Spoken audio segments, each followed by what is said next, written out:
with Dan Hon. Now, I was wondering if you could tell us a bit about startups because you were in them yourself. Yeah, so I started out, well, first I qualified as a lawyer, and then I spent around 5 or 6 years in startups in London, England. First at a startup called Mind Candy, where I joined as one of the first employees. Had a great founder, Michael Acton Smith, and it was actually his second company. So that's one of the things that makes it easier to raise money, is if you already have a kind of proven track record. And then we were kind of brought in, my brother and I were kind of brought in as kind of experts in the area that he wanted to move into next. And I was there for probably about 3-4 years. And it's pretty much a roller coaster.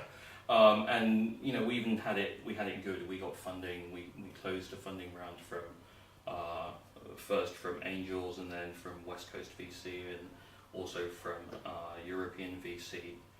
And this was way back, probably in maybe 2003, 2004. So it was a really interesting climate back then. You know, there was no iPhone or anything. YouTube hardly existed, so it was a really, really different environment, and super interesting.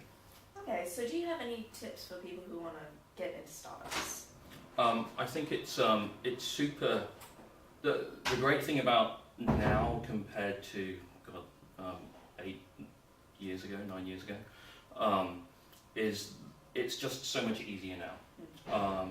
So one of the things is that you don't need as much capital, you don't need as much, it's as much in the execution of your idea. So a lot of things that you see, and I'm kind of on the advisory board of a few now, is that a lot of kind of first-time entrepreneurs will go, okay, right, they've got their idea and it's the most important thing to them in the entire world, and if anybody else gets the slightest whiff of it, then you know that's going to be game over for them. But when it comes down to it, the ideas are pretty easy, and it's the execution that matters. So a lot of the time, someone will come in and they'll say, you know, I'll only talk to you if you sign an NDA because I'm worried about you stealing my idea. And a lot of the time, you're not interested in stealing anyone's idea, because it's kind of pretty much until you actually have the execution. You can take a great idea and have a terrible execution. You can have a great idea and have an awesome execution, a bad idea with a pretty good execution.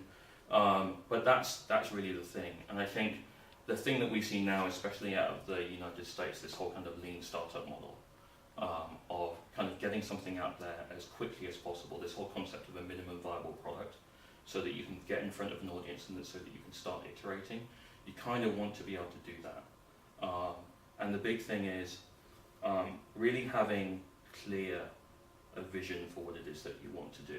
If you can't succinctly explain that to someone, and if you can't get that across to someone, then you're going to have a lot of trouble in the marketplace. Okay, well, thank you very much. Nice talking to you. Thanks.